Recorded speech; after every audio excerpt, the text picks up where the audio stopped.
Hello, thank you for joining me in this breakout session. My name is Sheila Del Charco, and I'm going to talk to you a little bit about field trips today. What are they? Can you incorporate them into your homeschool? Are they important? Those kinds of things. So for the purpose of this workshop, I'm going to define field trips as enrichment trips that you can take to learn more about a location, a place, or an event. So it is just something that you can add on, and it's hands-on, on-site learning that is in addition to your curriculum. So are they important? I think they are. I think it's a fun way to learn, especially for children who are kinesthetic and visual. It is a way for them to move their bodies, absorb information in a different sort of environment. So we added them a lot to our homeschool, especially when the kids were younger. A lot of the field trips that we did was in conjunction with a homeschool group that we were a part of. And they would coordinate these field trips and we would go with the group. However, I would also add on additional field trip classes just for our own family. We did zoo classes at our zoo. They had classes specifically for homeschoolers. We did nature classes at the nature center here in our town, and several other things that we just, as I would discover things. One time we traveled 5 hours to go see the King Tut exhibit that was in a city just south of us, because I thought it would be a great add-on to what we were doing in level B that year. So you can just kind of keep your ear open for things that may be around.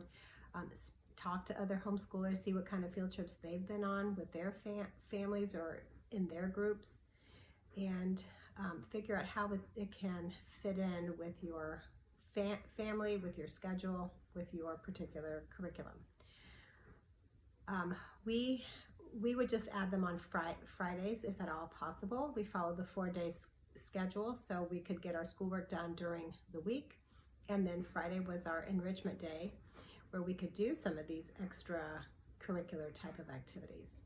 There are times where if it's a scheduled activity with a group and you're getting a group rate and they only take you on Tuesdays, then you have to kind of flex a little bit your schedule and go on the day that they can take you.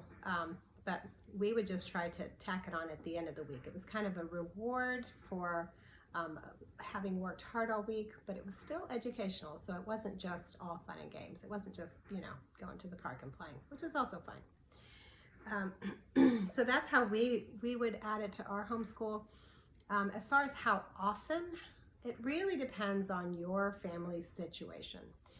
Do you just have one child that you're teaching, one level, and they're younger? So you can get your schoolwork done in a few hours a day and have all day Friday open, then shoot, you could go once a week, if you can plan it.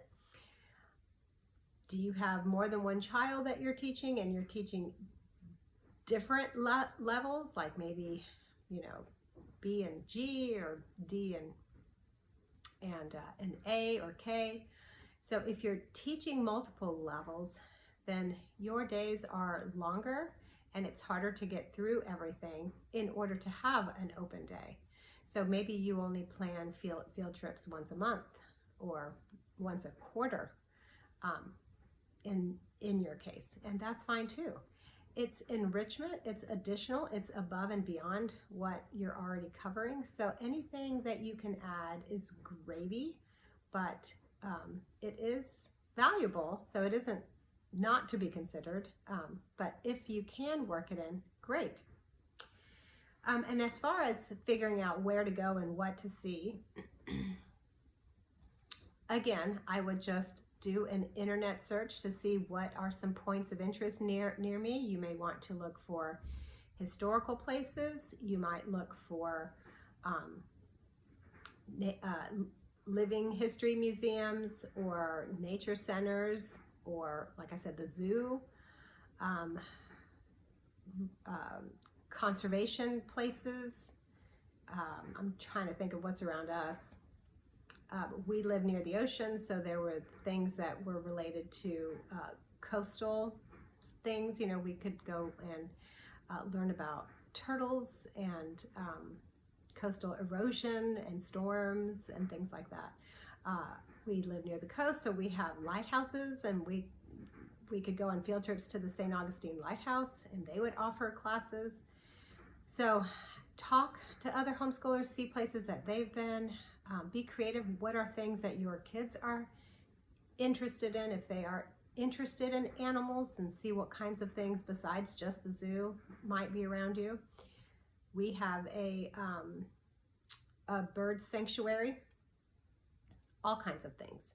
So talk to other people and then brainstorm, make a list, and then start calling. Find out if it's the kind of place that you have to have a group, like maybe they only do tours for groups. Explain that you're a homeschooler, and do they offer educational tours? Do you have to have a minimum number of people?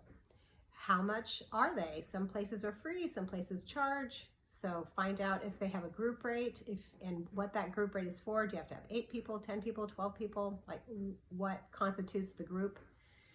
Do you only have to pay for the children, or does everybody have to pay? If you come and your husband comes, or your mom, you know, you're a grandparent, does every person have to pay, or is it just the child? So there's lots of things to consider, lots of homework to do, but it is rewarding and satisfying when you go and you experience some really cool, neat places, and you learn about things that you didn't know. I know we visited the Federal Reserve. When the kids were really small, we went to the firehouse, and you know, they gave us a little tour about fire safety, and the kids got to see what was in a fire truck. You can visit the police department, all of those safety kind of things. And then don't be afraid to ask for a discount if they do offer classes for a fee. Ask for discounts. Sometimes they will let you come like after hours, before hours.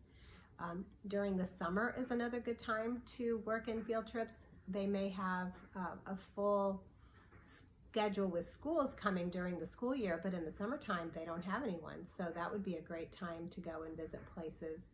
And it's just a great way to sneak some additional learning in during the summertime when kids might be getting bored. And then lastly, in this day and age, there are a lot of places that you can visit virtually. So you can do a virtual tour. I was doing some research on a project I was working on, and I found out that you can do a virtual tour of Mount Vernon, George Washington's farm. So if you don't live in the Virginia area, but you think that would be a cool thing to do, you can tour his farm online. You can look on YouTube for all kinds of places that you can visit. The possibilities are really just endless. So consider what you're going to be studying in the upcoming year, what history or science subject matter, and start brainstorming and getting ideas even now, even if you're thinking about next fall. Just jot down ideas as you talk to people, pick their brain. What are places that you've been? Did you like it? What did you like about it?